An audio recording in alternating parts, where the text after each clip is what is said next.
प्रदीप चौहान जी दूसरों की मजाक उड़ा रहे थे कि महाविकास आघाड़ी में तालमेल नहीं हो पा रहा, गठबंधन नहीं हो पा रहा, लेकिन महायुति की तो रायता अलग फैल गया, अलग बिखर गया है। अभी तक कैंडिडेट डिक्लेयर नहीं है, और जो रेवड़ी की तरह बांटा है कि कन्याओं को इतना, महिलाओं को इतना, भाइयों को इतना, क्या इसका चुनाव में असर पड़ेगा? या फिर महाराष्ट्र में यह मुद्दा उठेगा कि जो उनके भगवान है महाराष्ट्र के छत्रपति शिवाजी जी, भ्रष्टाचार की एक जीती जागती मिसाल है, मूर्ति गिर गई, इतना भयंकर अपशकुन, और लोगों के दिल में दर्द हुआ कि ये उज्जैन में, मध्य प्रदेश में आप देख रहे हैं कि उज्जैन के महाकाल में मूर्तियां बनी, एक आंधी आई सब मूर्तियां टूट गई। इससे ज्यादा यहाँ पे एक्सप्रेस से बनते बनने की देर नहीं होती, वो टूट जाते हैं। दिल्ली में एक सड़क बनती है जो 10 करोड़ की सड़क थी, वो 250 करोड़ में बनती है। गडकरी जी की सोने की सड़क कही जाती है। इस स्थिति में प्रदीप जी, आपको क्या लगता है महाराष्ट्र में क्या शिंदे मान जाएंगे? शिंदे को अपना भविष्य नहीं दिख रहा कि ये बाद में उनकी बैंड बजा देंगे? देखिए संजय भाई, ये महाराष्ट्र में इतना तो तय है कि ये सर्वाइवल की लड़ाई है। चाहे वो शिंदे हो, चाहे उद्धव ठाकरे हो, चाहे अजित पवार हो, चाहे शरद पवार हो, ये चार पार्टियों में सर्वाइवल की लड़ाई है।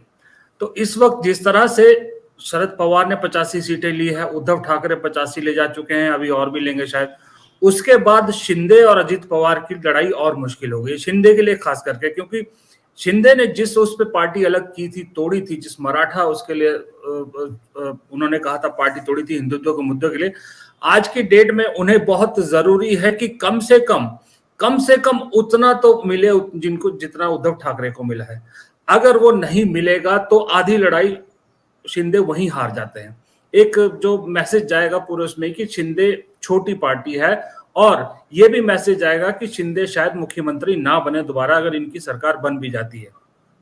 तो इसलिए शिंदे पे बहुत ज्यादा प्रेशर है, और अजित पवार पे भी यही प्रेशर है कि सर्वाइवल की लड़ाई की इस बार अगर वो अपने आप को नहीं टिका पाए, कम से कम 20-22 सीट 25 सीट नहीं जीत पाए, तो फिर बड़ा मुश्किल है। फिर वो मुंह लटका के किस मुंह से शरद पवार के साथ वापस जाएंगे, वो उनको समझ में नहीं आ रहा। इसलिए ये दोनों के लिए बहुत ज्यादा इंपॉर्टेंट है कि ये खास करके दोनों तरफ की जो दो पार्टियां, जो एक पार्टी के दो बने हुए, कि किस तरह से अपने आप को सरवाइव करने के लिए बेहद जरूरी है अच्छा परफॉर्म करना।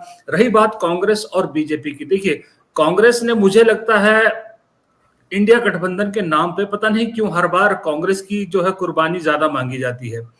अब कांग्रेस को आज 85 सीट पे आप ले आए, कहां कांग्रेस 119 का दावा कर रही थी, कहा जा रहा था 105 109 के आसपास लड़ेगी, 85 पे आ गए, 15 अड़ी हुई है आपकी, अभी भी 18 आपने अगर दे भी दी तो 15 में से भी क्या 10 से ज्यादा तो नहीं मिलेगी कांग्रेस को, तो भी 95 पहुंचता है आंकड़ा। और जबकि ये भी कहा जा रहा है कि राहुल गांधी ने और मल्लिकार्जुन खड़गे ने पहले ही उद्धव ठाकरे को कह दिया है कि आश्वासन दे दिया है कि मुख्यमंत्री तो आप ही होंगे हमारे, चाहे किसी की कितनी भी सीट है। उसके बावजूद कांग्रेस को इतना झुका दिया, और कांग्रेस इतनी झुकी भी है। ये अभी तो चलिए इंडिया गठबंधन के नाम पे आपने कर लिया जो हिसाब किताब करना था, लेकिन आने वाले टाइम में एक ट्रेंड सेट कांग्रेस ये भी गलत कर रही है कि जो इंडिया गठबंधन को बचाने के लिए अकेली कोई कुर्बानी दे रही है। तो उसके लिए वो जरूरी है कि कम से कम कांग्रेस वहां इतनी लड़ाई लड़े कि तीन अपने गठबंधन में सबसे बड़ी पार्टी बन के उभरे। और बीजेपी की तो कहानी अलग है, खैर उस पर तो पूरा एक अलग ही एपिसोड हो जाएगा। रही बात, आपने जो लाडली बहना वाली योजना की बात की थी, हमारे भी कुछ रिश्तेदार वहां रहते हैं महाराष्ट्र में, नौकरी करते, उनसे बात हुई तो उन्होंने कहा कि एक पता नहीं एक यहाँ पर बात चलती है कि ये जो योजना है ये तो दरअसल अजित पवार की है, कि ये अजित पवार ने शुरू कराई थी, अजित पवार का आइडिया था, अजित पवार महाराष्ट्र लेके आए थे, तो उसका क्रेडिट अजित पवार को ज्यादा जा रहा है। जहां जहां अजित पवार लड़ रहे हैं उस योजना का क्रेडिट वो ले रहे हैं, शिंदे को नहीं मिल रहा है इसका क्रेडिट। बीजेपी कुछ ले जा रही है कि बीजेपी कह रही है हमारी योजना थी, मध्य प्रदेश से उठाई है हमने, वहां से शुरुआत की थी। तो जो शिंदे है वो एक्चुअल में एक तरह से चक्की में पिस रहा है, एक तरफ अजित पवार, एक तरफ बीजेपी। बड़ी अजीब सी स्थिति इस टाइम लग रही है। और खास करके यहाँ जहां हम रहते हैं, यहाँ भी बहुत सारे मराठी जो है वो काम करते हैं महाराष्ट्र के, जो लाइन इलेक्शन के लिए जाना चाहते हैं, वो दिवाली के बाद जो छुट्टियां लंबी करके चले जाएंगे।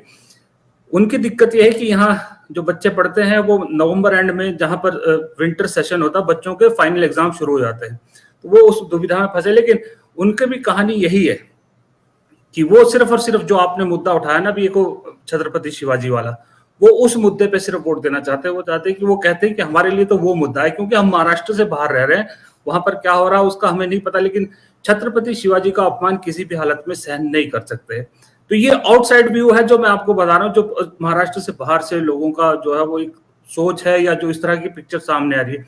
क्योंकि दो और मेरे से वरिष्ठ बैठे हैं, ये ज्यादा बेहतर समझते हैं, राजेश भाई तो खास करके।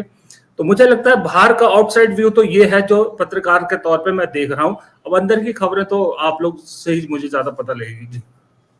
आपको क्या लगता है कि महाराष्ट्र का सीएम कौन होना चाहिए और क्यों होना चाहिए, संक्षेप में?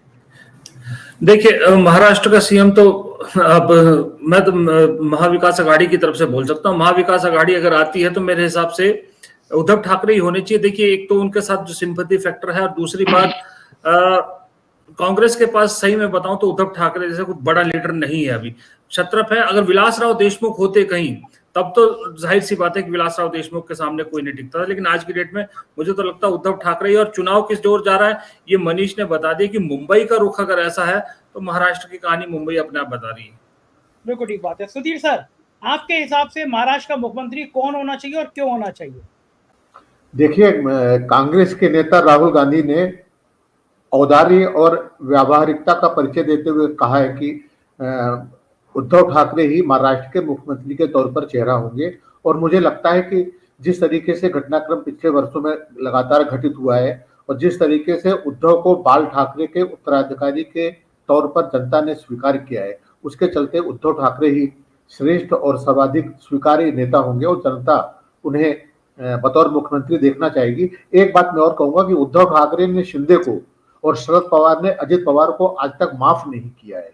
और शिंदे जो कोपरी भाजपा खड़ी सीट से चुनाव लड़ते हैं, उनके खिलाफ उन्होंने जो प्रत्याशी घोषित किया है, तो आप अगर राजनीति के पुराने संदर्भों में जाएं तो एक आनंद दिघे नाम के बहुत बड़े नेता हुए हैं, उनके भतीजे केदार दिघे को टिकट दिया गया है और आनंद दिघे को स्वयं शिंदे अपना आदर्श पुरुष और गुरु मानते आए हैं।